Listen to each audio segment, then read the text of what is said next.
हर हर महादेव। अगर भोलेनाथ अभी तक आपसे प्रसन्न नहीं हुए हैं और आपको अपना इच्छित वर प्राप्त नहीं हुआ है, मनोकामना की पूर्ति नहीं हुई है, तो यह आपके पास सावन का अंतिम अवसर है जिस पर आप भगवान भोलेनाथ को प्रसन्न करके अपनी मनोकामनाओं की पूर्ति कर सकते हैं।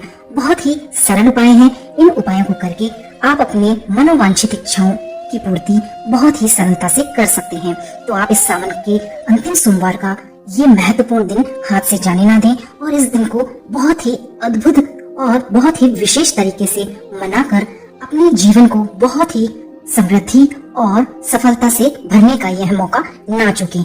इस दिन आप भगवान भोलेनाथ को प्रसन्न करने के लिए बहुत छोटे छोटे उपाय करिए जिनके माध्यम से भगवान भोलेनाथ का पूर्ण आशीर्वाद आपके ऊपर बरसे और अगले आने वाले सावन तक आपकी स्थिति और परिस्थिति दोनों में बहुत ही अच्छा परिवर्तन हो सके। इसी मनोकामना के साथ आपको बहुत छोटे से उपाय बता रही हूँ, इन्हें आप अवश्य ही करें और अपने जीवन में परिवर्तन अवश्य ही देखें। सावन का यह जो अंतिम सोमवार है बहुत ही महत्वपूर्ण और बहुत शुभ संयोगों में पड़ रहा है। इस दिन सर्वार्थ सिद्धि योग, चित्रा नक्षत्र, अनुराधा नक्षत्र, बहुत अच्छा समय इस दिन है और भगवान भोलेनाथ का सावन का महीना चल रहा है और अंतिम सावन का सोमवार है, तो वैसे ही यह बहुत अद्भुत है। तो इस दिन आप भगवान भोलेनाथ पर पंचामृत से अभिषेक अवश्य ही करें। सुबह ब्रह्म मुहूर्त में नहा धोकर स्नान करके अपने सभी कार्यों से निवृत्त होकर आप भगवान भोलेनाथ पर पंचामृत अवश्य ही अर्पित करें। पंचामृत में दूध, दही, घी, शहद और मक्खन डालकर भगवान का अभिषेक करें। कम से कम 11 लोटे जल आप अवश्य ही अर्पित करें।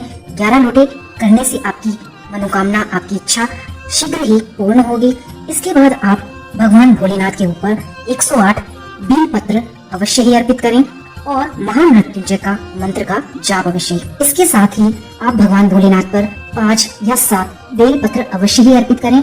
ये कम संख्या है, इसके अतिरिक्त आप ज्यादा से ज्यादा 11, 21, 51 भी अर्पित कर सकते हैं, परंतु आप इतने तो कम से कम 5 तो बेल पत्र अवश्य ही अर्पित करें। उनके ऊपर आप पीला चंदन लगाएं और फिर भगवान भोलेनाथ पर अर्पित अवश्य ही करें। 108 महामृत्युंजय मंत्र का जाप आप भगवान भोलेनाथ के सामने बैठकर अवश्य ही करें।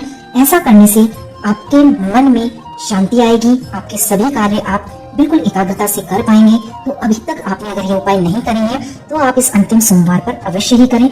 इसके साथ ही आप भगवान का रुद्राभिषेक भी करना ना भूलें। अगर संभव हो तो ये अवश्य ही करें। इस दिन व्रत अगर आप रख सकते हो तो अवश्य ही रखें।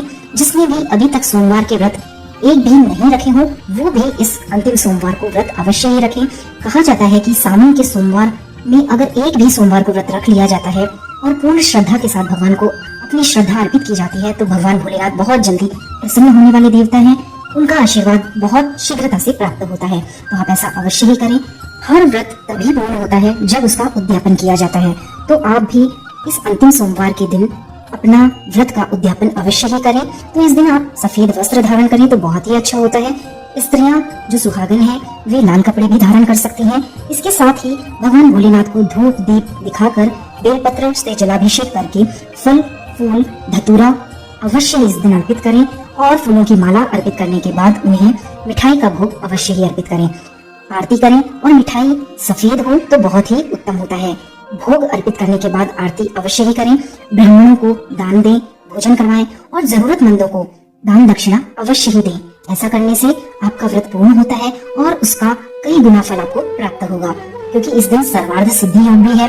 तो जितना आप इस दिन दान पुण्य करेंगे, पशु पक्षियों के लिए दाना चारा पानी रखेंगे तो आपको कई गुना फलों की प्राप्ति होगी। और सावन में वैसे भी प्रकृति माँ के साथ जुड़ना चाहिए, तो इससे आपको अद्भुत लाभों की प्राप्ति होगी और आपके सभी ग्रह भी इससे बहुत शुभकारी फल आपको देने लगेंगे।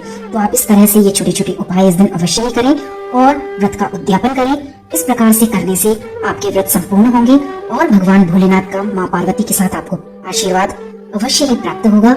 इसी मंगल कामना के साथ कि आपकी सभी मनोकामनाएं भगवान भोलेनाथ के आशीर्वाद से पूर्ण हो। आपसे विदा लेती हूँ और मिलते हैं नई वीडियो में नई जानकारी के साथ। वीडियो पसंद आई हो और चैनल पर पहली बार आए हो तो चैनल को सब्सक्राइब करें, वीडियोस को लाइक शेयर कमेंट करना बिल्कुल ना भूलें। तो चलिए मिलते हैं नई वीडियो नई जानकारी के साथ। तब तक के लिए आप सभी का बहुत बहुत दिल से धन्यवाद। नमस्कार। जय माता दी।